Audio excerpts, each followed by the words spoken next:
வணக்கம். சத்தியமித்ரனின் மாவட்ட செய்திகள் வாசிப்பது ஆர்த்தி மிர்தா. பேராவூரணியில் தொடக்கப்பள்ளி ஆசிரியர் கூட்டணியின் தஞ்சை மாவட்ட புதிய நிர்வாகிகள் தேர்தல். புதிய நிர்வாகிகள் பொறுப்பேற்பு. தஞ்சை மாவட்டம் பேராவூரணியில் தொடக்கப்பள்ளி ஆசிரியர்கள் கூட்டணியின் தஞ்சை மாவட்ட புதிய நிர்வாகிகள் தேர்தல் நடைபெற்றது.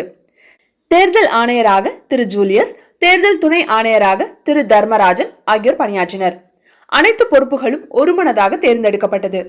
மாவட்ட தலைவராக திரு க அருள் அவர்களும், மாவட்ட செயலாளராக திரு சே ராகவன் துரை அவர்களும், மாவட்ட பொருளாளராக திரு நா நாகராஜன் அவர்களும், மாவட்ட துணை தலைவர்களாக திரு மா நாகராஜன், திரு ப ராஜேந்திரன், திருமதி சி சூரியபிரபா, துணை செயலாளர்களாக திரு சே அன்பரசன், திரு கு சவுந்தரராஜன், திருமதி சு விஜயலட்சுமி, மாநில பொதுக்குழு உறுப்பினர்களாக திரு ஆ பாஸ்கர், திருமதி கு சகீலா மற்றும் மகளிர் செயற்குழுவிலிருந்து 5 நபர்களும் தேர்ந்தெடுக்கப்பட்டனர்.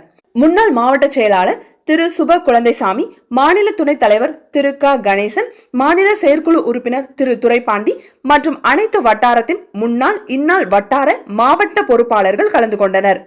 சிறப்பு விருந்தினர்களாக அகில இந்திய ஆசிரியர் கூட்டணியின் முன்னாள் பொதுக்குழு உறுப்பினர் திரு மோகன்தாஸ் கலந்து கொண்டார்.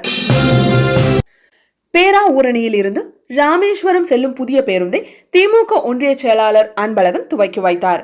தஞ்சை மாவட்டம் பேராவூரணியில் புதிய பேருந்து தொடக்க விழா நடைபெற்றது. பேராவூரணி புதிய பேருந்து நிலையத்திலிருந்து காலை 7:35 மணிக்கு புறப்பட்டு ராமேஸ்வரம் செல்லும் புதிய பேருந்தை பேராவூரணி திமுக தெற்கு ஒன்றிய செயலாளர் க அன்பழகன் துவக்கி வைத்தார். நிகழ்ச்சியில் நகர செயலாளர் NS சேகர், ஒன்றிய செயலாளர்கள் கோ இளங்கோவன், வை ரவிச்சந்திரன், மாவட்ட விவசாய அணி அமைப்பாளர் குள சே அருள் நம்பி, பொதுக்குழு உறுப்பினர் ஆ அப்துல் மஜூத், அச்சகம் நீலகண்டன், பூக்கொல்லை காமராஜ், கவுன்சிலர்கள் பழனிவேல் சங்கரன், முகிலன், முருகேசன், பாரிவளவன், பேராவூரணி கிளை மேலாளர் மகாலிங்கம் மற்றும் அலுவலர்கள் பணியாளர்கள் கலந்து கொண்டனர். கிளை மேலாளர் மகாலிங்கம் கூறும்போது, பொதுமக்கள் மற்றும் பயணிகள் நலன் கருதி தடம் எண் 451M அதிகாலை 4:30 மணிக்கு படப்பனார் வயல் ஆயங்குடி வல்லவாரி வழியாக அறந்தாங்கி சென்று வருகிறது. இரவு 9:45 மணிக்கு தடம் எண் 344 கொன்றைக்காடு ஒட்டங்காடு வழியாக பட்டுக்கோட்டைக்கு இயக்கப்படுகிறது. இதனை பொதுமக்கள் மற்றும் பயணிகள் பயன்படுத்திக் கொள்ள வேண்டும் என்றார். இதில் 2 வழித்தடங்களில் போக்குவரத்து துறை அமைச்சர் கும்பகோணம் கோட்ட மேலாளர் அனுமதியுடன் சட்டமன்ற உறுப்பினர் ஏற்பாட்டில் தொலைதூர பேருந்துகள் இயக்கப்படும் என்றார். சத்தியமித்ரன் செய்திகளுக்காக தஞ்சை தலைமை நிருபர் வேத குஞ்சருளன். திருச்சியில் தென்னிந்திய நதிகள் இணைப்பு சங்கம் மற்றும் சீர் மரபினர் நலச்சங்கத்தினர் விவசாயிகளின் பல்வேறு கோரிக்கைகளை வலியுறுத்தி ஐயாக்கண்ணு தலைமையில் ஆர்ப்பாட்டத்தில் ஈடுபட்டனர். திருச்சி காசி மாயன் உள்ளிட்ட நிர்வாகிகள் கலந்து கொண்டு ஆர்ப்பாட்டத்தில் ஈடுபட்டனர். சத்தியமித்ரன் செய்திகளுக்காக பிரியா. மதுரை திருமங்கலம் அருகே சாத்தங்குடி கிராமத்தில் திண்டுக்கல் பேட்டை சத்திரிய நாடார்கள் உறவின் முறைக்கு பாத்தியப்பட்ட அரசு உதவி பெறும் உயர்நிலை பள்ளியின் 115வது ஆண்டு விழா விளையாட்டுப் போட்டிகள் மற்றும் கலை நிகழ்ச்சிகள் நடைபெற்றது. பள்ளி தலைவர் தமிழ்ச்செல்வன் தலைமையில் நடந்த விளையாட்டு விழாவில் உறவின் முறை செயலாளர் கணேஷ் பாபு தேசிய கொடியேற்றினார்.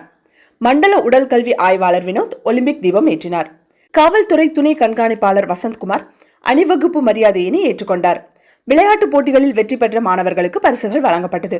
மாலையில் நடந்த கலை நிகழ்ச்சியில் தலைமை ஆசிரியர்கள் விஜயா, கலைச்செல்வி ஆகியோர் ஆண்டு அறிக்கை வாசித்தனர். சிறப்பு விருந்தினராக வேல் சங்கர் கலந்து கொண்டு பேசினார். மாவட்ட கல்வி அலுவலர் சாய் சுப்லட்சுமி, மாவட்ட தொடக்க கல்வி அலுவலர் கணேசன் ஆகியோர் வாழ்த்துரை வழங்கினர். இப்பள்ளியில் படித்து ராணுவ பணி முடித்த சாத்தங்குடி முன்னாள் படை வீரர் நலச்சங்க நிர்வாகிகள் கலந்து கொண்டு பரிசுகள் வழங்கினர். ஊர் முக்கியஸ்தர்கள் மற்றும் பெற்றோர் ஆசிரியர் கழக நிர்வாகிகள் கலந்து கொண்டனர். இந்நிகழ்ச்சியில் குழந்தைகளின் அழகிய கலை நிகழ்ச்சிகள் காண்போரை கவர்ந்தது. சத்தியமித்ரன் செய்திகளுக்காக மதுரை தலைமை நிருபர் சிவகுமார்.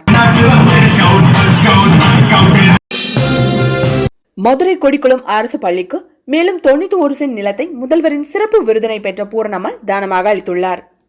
இந்த நிலத்தின் மதிப்பு ரூபாய் 3.5 கோடி என்று கூறப்பட்டுள்ளது. ஏற்கனவே 7 கோடி மதிப்புள்ள நிலத்தை வழங்கிய நிலையில் தற்போது மேலும் 91 சென்ட் நிலத்தை பூரணம்மாள் அரசு பள்ளிக்கு அளித்துள்ளதற்கு பலரும் பாராட்டு தெரிவித்துள்ளனர்.